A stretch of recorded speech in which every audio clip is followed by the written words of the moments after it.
What is up, guys? Eric here from Real Film Reviews, bringing you another movie review, this time for the new Anton Fuqua film, Southpaw. Southpaw is the new Anton Fuqua film starring Jake Gyllenhaal, Rachel McAdams, and Forest Whitaker. This movie is about a pro boxer who, through some unfortunate incidents in his life, loses everything and is forced to train and go through this redemption story to kind of reclaim his spot at the top of the boxing community. Going into Southpaw, I kind of had mixed ideas of what I thought it would turn out to be. I was pleasantly surprised by most of the film. This movie was at a slight disadvantage because it's going into a genre of film that is already kind of set in stone as to what you're going to have happen. Oh, he's going to be real good in the beginning, and then something bad will happen, and then, you know, it kind of takes those steps still. Now, this movie does not follow those steps exactly. This takes some very sharp turns, some very rough turns for these characters, and it builds some very good performances from these people, while the movie itself is lacking slightly in some other places. Now, to start off with things that I liked, the way this movie was filmed. Most of the conversation scenes and thing were pretty cut and dry, back and forth close-ups, but the way the boxing sequences were filmed was very good for the most part. There were a couple moments in some of the fights where it almost felt like they were rushing the fight. It didn't seem like they wanted to really have you be there in that moment of the fight. They were like, you know, we'll just skip through these couple rounds because they're not that important, and then we'll zoom in and go real slow at these ones at the end where this is way more important and way more emotion is going into the fight right now. I get that, but at the same time I would have liked to see it, you know, the whole fight in its entirety, though I will give Fuqua credit because most of these sequences looked amazing in the ring when they're fighting. The hits look super realistic, and all of the acting was phenomenal in those fight scenes. The script for this film was pretty good. I didn't love it. It did have some problems, which I'll get to later, but overall, I really liked the way it portrayed Jake Gyllenhaal's character of Billy Hope, because in this movie, they kind of show you that glorified boxer, you know, sequences where he's like, oh yeah, he won the fight and he's making millions, look at his cool house, but then it also shows you those moments where it's like, he's just a guy, and this is a guy who was very underprivileged, and it kind of shows this like sadder side of his life while still making sure that he's a strong man inside, which I liked because given the Mayweather-Pacquiao fight that happened a few months ago, this movie actually has a decent amount of relevance right now. And it also touches on some of those things that I think a lot of people don't want to talk about when it comes to boxing or like extremely physical sports like this, with how it can really mess with someone's brain. But the thing that I liked the most about this movie, and I think it's the thing that everyone will say they like the most about this movie, is the performances. Rachel McAdams was actually really good for what she's in the movie for. Forest Whitaker gave a pretty good performance, which I've never been a huge Forest Whitaker fan, but I was actually pretty impressed with him in this film. Besides The Last King of Scotland, he's never really done anything that I was too hyped over, but he impressed me quite a bit in this movie.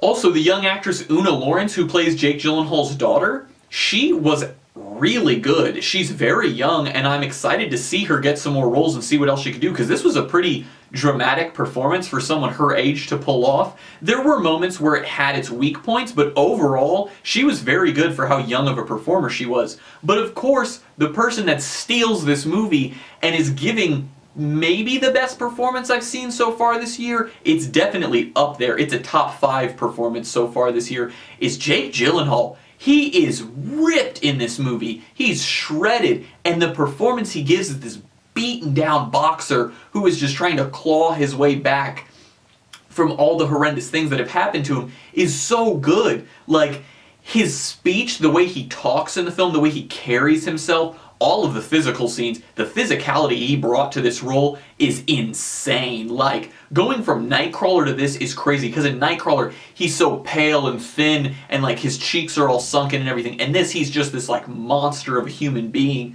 and it's insane. But his performance, it's not even just the way he changed his body for this role, it's the way he carried himself and he played this character who really is going through a rough time, but his whole life has been rough, and it's kind of great because we get to see Gyllenhaal really pull through a performance where this is a character that you could see being real in the world. It's not too far-fetched of a story, but he pulls it off perfectly, and he does it in such a way that you kind of look at this character and think, man, if this guy was a real person, I know from the outside looking in, we would all have these preconceptions of him, but since we get to see what he goes through on a day-to-day basis and see what his life is really like being this professional boxer, you gain this whole new respect for people that are boxers.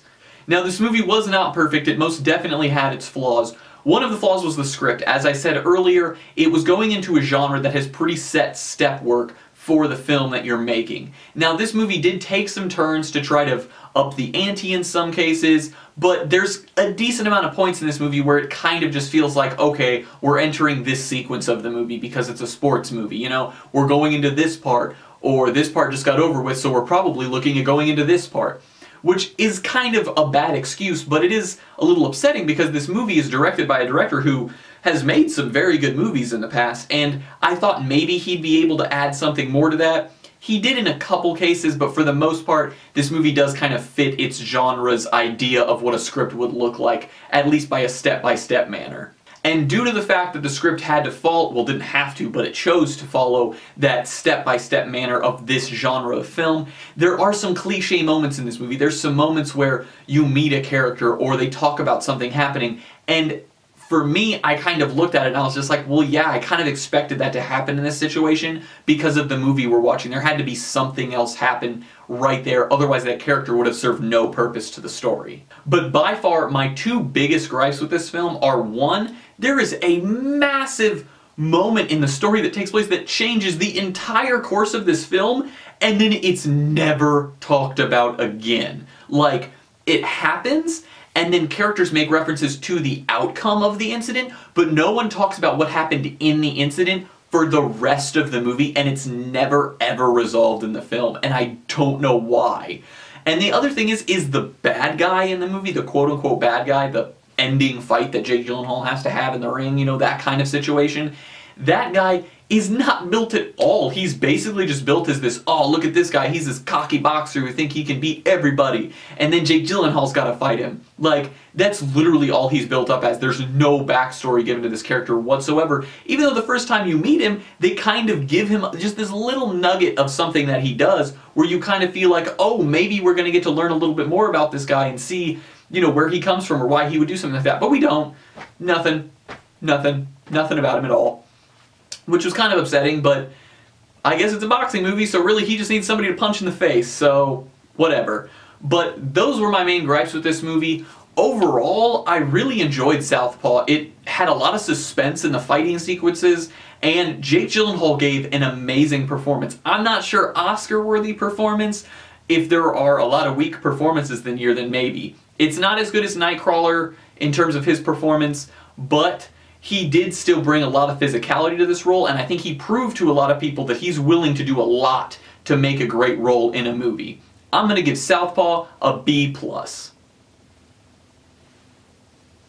It's not a perfect film, but it definitely has its moments in it that are very good, and it has a few of those cliches and a couple plot holes, but for the most part, this movie was a lot of fun, and it was a really good sports film, I think, and with the relevance of boxing at this moment right now, I think it's a very good time for it to come out, and I think if somebody's into sports films, or just a well-acted movie about sports, I would highly recommend checking out Southpaw in theaters. As always, guys, I'm Eric. If you enjoyed, please do like, subscribe, comment down below what you thought of Southpaw. Check out everything we do here on Real Film Reviews, and I hope to see you guys later.